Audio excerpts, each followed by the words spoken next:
But let's get in Navin Sahadeo, the analyst ICICI Securities, who joins us on the show. Hi, Navin. Good morning and good to see you in. Well, Navin, could you tell us what are your estimates in terms of cooling of cost? How much will cost cool off, on a per ton basis? And what does it mean for the industry EBITDA per ton? Right. So, cost, I think on the variable cost front, there is only marginal room for further decline. I am not expecting any major drop. As such, maybe from a per ton basis, we would look at about, let's say, 25 to 30 rupees per ton, kind of a sequential drop at best. Not looking at any major decline as such.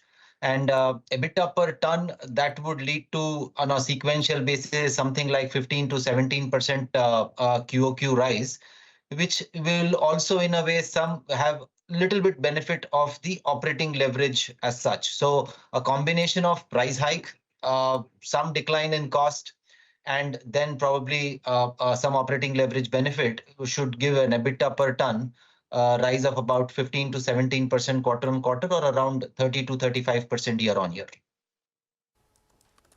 Okay. Got that, Naveen. So you're expecting, sequential improvement because of these factors playing out. But the question is that, are you expecting some of these tailwinds to continue? For instance, on the input side, are you expecting that to flow into the remaining part of this year as well? Yes, in the sense that as we speak, there is further drop in the prices of both, international pet coke as well as thermal coal. So those benefits will, I think come in, if not March, but surely in the June quarter. So there is definitely some scope of further improvement in cost from a variable cost perspective. I think there is also an expectation that diesel prices could see some decline in the coming months, a few months maybe before elections. So that could also have some benefit. So cost, I think the headwinds are clearly not there. Let me put it that way. Okay. What about tailwinds? But we're going to see some bit of decline in quarter 4. Will it be lower than quarter 3? You mean to say the cost? No. Yeah, cost, on the cost parameter. So after dipping in quarter 3, you're expecting it to plateau out a little bit? Yeah, it will more be flattish because of those lag inventory impact, and then we'll see some respite in the June quarter, so to say. But again, Nigel, these are hardly needle movers. In that sense, they will not really help any significant change in earnings. Important is your demand and prices, which we need to be discussed more. And how disappointed then were you by UltraTech's quarterly update? It came in at mid-single digits. Some on the street were expecting a little higher number.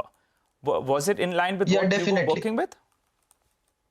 No, it was definitely a tad disappointing, if I may say, because historically, if you look at it, your December quarter numbers are at least 8 to 10% higher versus the September quarter. That's the seasonality. What we have seen is more like a 2% kind of a number for UltraTech. So that's disappointing.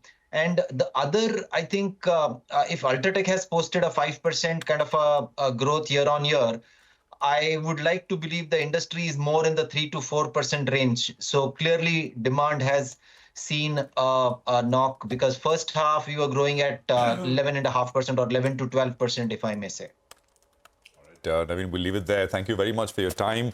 And we'll speak again once we have the numbers, which will start to come in sooner rather than later.